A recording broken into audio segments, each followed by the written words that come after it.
everybody, welcome back to Fun with First Lines, number 2. This time the topic is serial love. And I don't mean Cheerios or Weetabix, even though those are awesome. What I mean is novels that go in a series. I think we've all probably had our experience with serial books or a series. I remember my first one that I kind of fell in love with when I was about 7 or 8 was this one, Nancy Drew Mysteries. They were terribly written. I mean, really, the dialogue was stilted. The characterization was thin at best, but there was something, something so addictive about them. I think it was something like every book was new and comforting, all mixed up into one. This is something that genre fiction does extremely well. So I thought I would read some first lines from a few series that I have been reading over the past couple of years. I'd been waiting for the vampire for years when he walked into the bar. Ever since vampires came out of the coffin, as they laughingly put it 2 years ago, I'd hoped one would come to Bonton. We had all the other minorities in our little town. Why not the newest, the legally recognized undead? Well, that's from Dead Until Dark by Charlaine Harris. That's the first of the Sookie Stackhouse that became, of course, the inspiration for the HBO series True Blood. Right away you get it. I've been waiting for a vampire for years. It's intriguing because you're wondering, well, who's this particular person and why is she waiting for a vampire? What I like about the books is it's a real mix of mystery, romance, and the paranormal. They're not all stellar. It got a little thin, like the TV series, towards the end. But I think you still really root for Sookie, and I think that's the important thing. But I do love that first line. It really sets you into a world. I should have added a southern accent to that one. Here's another one of a series that I recently discovered, especially after a trip recently to Havana, Cuba. I found she really captured the place. So that's kind of cool. Prologue.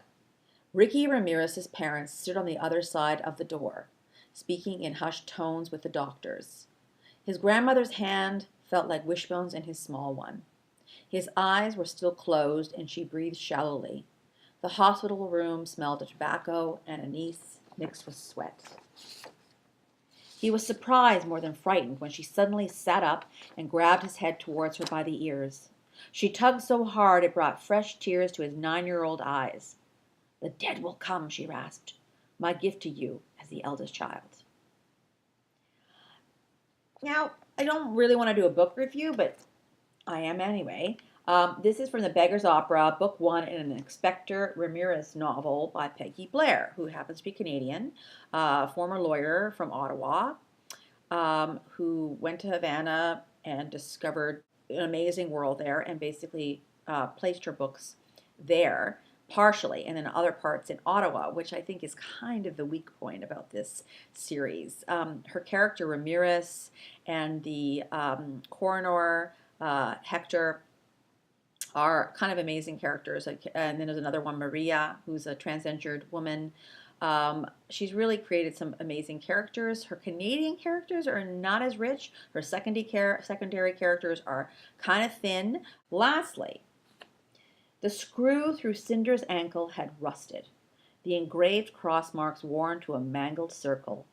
Her knuckles ached from forcing the screwdriver into the joint as she struggled to loosen the screw, one getting twisted from another.